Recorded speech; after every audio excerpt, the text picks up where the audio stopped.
Diane Sherman gives birth to a premature daughter who's seen motionless in the incubator, surrounded by doctors who are trying to save her life. In another room, Diane lays in bed in prayer. After the doctors manage to stabilize the baby, Diane enters the room to see her child and asks if she will be okay. In what appears to be a mother support group, a woman is seen softly crying, asking who's going to help her child brush his teeth. After she finishes, the group wants to hear what Diane has to share, but she is obviously uninterested, as she is on her phone during the meeting. Diane reluctantly mentions that her daughter, Chloe, is going to college in a few months. She tells the group she's been taking care of her daughter for 17 years and had her entire life revolving around her daughter's health and safety. She reveals she was so committed to taking care of her daughter, she never had time to travel and date. The group leader calls Chloe brave for not being pushed back for her disabilities. Chloe wakes up at exactly 6:45 a.m. and gets in her wheelchair. After throwing up in the toilet, she goes to apply cream to some of the rashes on her skin. Next, she takes her medication for today and proceeds to go downstairs using her lift. Downstairs, Diane is making an omelet. She pricks Chloe's finger to check her insulin levels and finds that her levels are a little higher than they should be. Before Diane can inject Chloe with an insulin shot, Chloe takes the needle and does it herself. Afterward, Diane helps Chloe with her psychical therapy and schoolwork. In the afternoon, Chloe takes more pills. When a mailman comes, Chloe instantly heads for the door. Before she does so, Diane has already collected the letters. After noticing Chloe is short of breath, Diane instructs her to use her inhaler, to which Chloe responds that she's fine. Diane promises Chloe that if any college letter comes, she'll immediately show it to her. Diane tends to her garden, harvesting some tomatoes, which she later uses whilst cooking dinner. After checking Chloe's insulin again, Diane finds that they're low, thus she gives Chloe a piece of chocolate. Later, Chloe is seen watching videos about the University of Washington, clearly excited to go there. Later, Chloe is seen in her room, working on a 3D printing machine. To her frustration, some functionality of it doesn't work. When Diane asks what's wrong, Chloe answers that if she had an iPhone, she could tell her, to which Diane chuckles. Diane gives Chloe the rest of her medicine and heads down to the basement. She takes a glass of wine and turns on old home movies of Chloe as a child. The next morning, Chloe sees her mom in the front of the house unpacking groceries from the car. She stares out of the window, longing to go outside.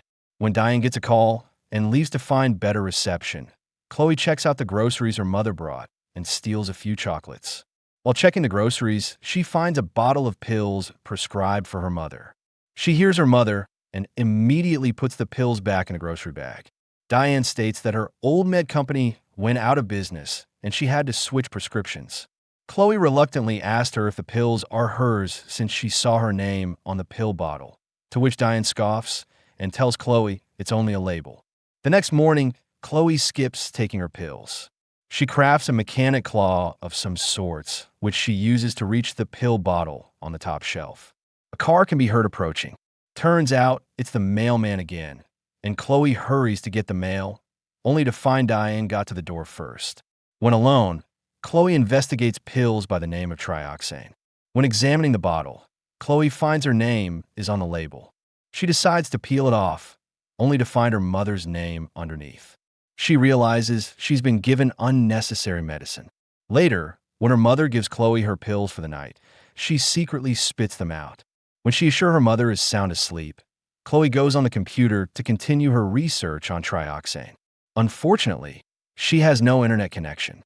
In the distance, Diane can be seen watching Chloe from her bed, which Chloe doesn't notice.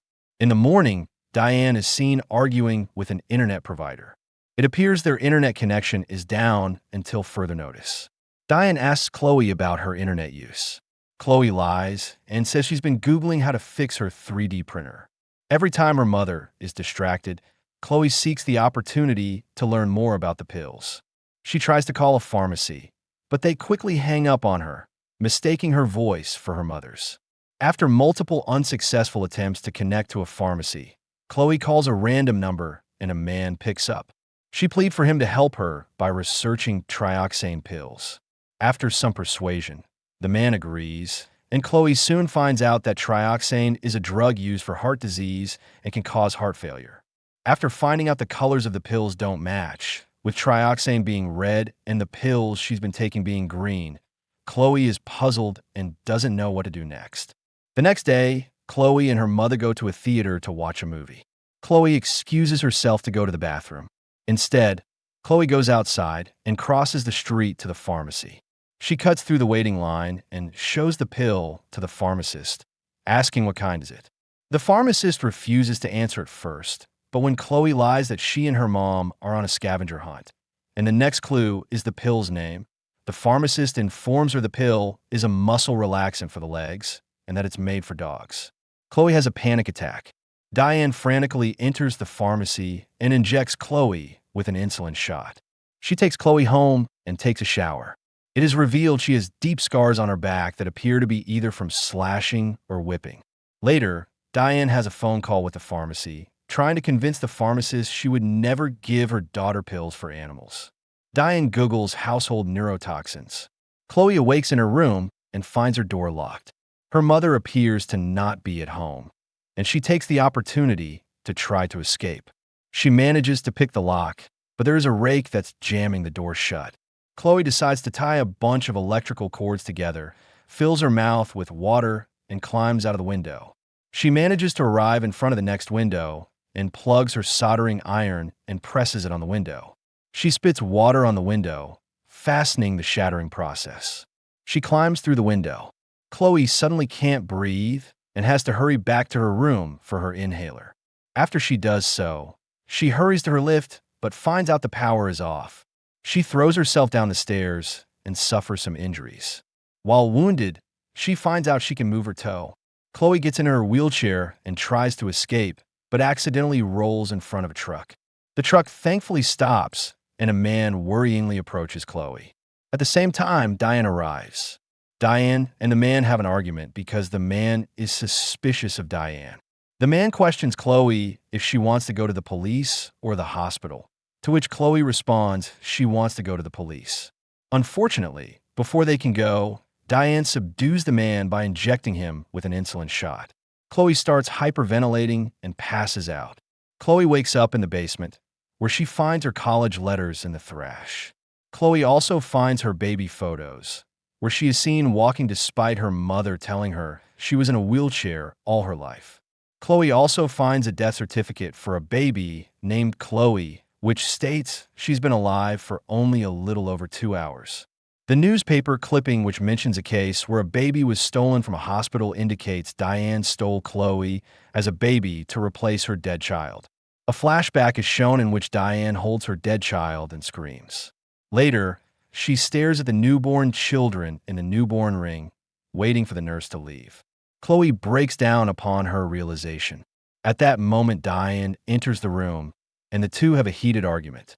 Chloe asks Diane if she was ever truly sick, to which Diane breaks down crying, trying to persuade Chloe that everything she's done was for her own good. Diane begs Chloe for both of them to go back to their lives as before, which Chloe refuses in a fit of desperation. Diane pours paint thinner into a pot and sticks the syringe in it, seeing that Diane is about to poison her. Chloe hurries to the closet and locks herself, and Diane pleads for Chloe to open the door, but Chloe doesn't respond. When Diane breaks down the door, she sees Chloe holding a bottle of pills that, if injected in large quantities, cause death. Chloe yells out that Diane needs her and chugs down a handful of pills. Diane screams and tries to make Chloe vomit the pills, but is unsuccessful. She is forced to take Chloe to the hospital, which she does, and Chloe is saved. Outside the hospital room, Diane urges the doctor to let her daughter continue her treatment at home, to which they refuse. Inside her hospital room, Chloe tries to get the attention of the doctor who's taking care of her. Her hand appears to be paralyzed. She tries to write something on a sheet of paper, but an emergency alert makes the doctors leave before they can see what Chloe wrote. Diane uses this opportunity to abduct Chloe. When in the elevator, she promises that she'll never hurt Chloe again. The doctors find out that Chloe's been abducted. Meanwhile, Diane tries to get Chloe down the escalator stairs herself because they're not functioning. She's unsuccessful because Chloe is using her legs to stop her. They have an argument, and Diane pulls out her gun. Before she can use it, she is shot by a police officer and falls down the escalator stairs. 7 years later, Chloe is shown driving a car on her way to visit her mother. It appears Chloe's legs are better and are semi-functional, but she is still in a wheelchair. She meets up with a clearly sick Diane. Chloe spits up 3 trioxane pills, and Diane's heartbeat quickens. Chloe says it's time to go home, indicating that she'll take care of Diane the same way she took care of her.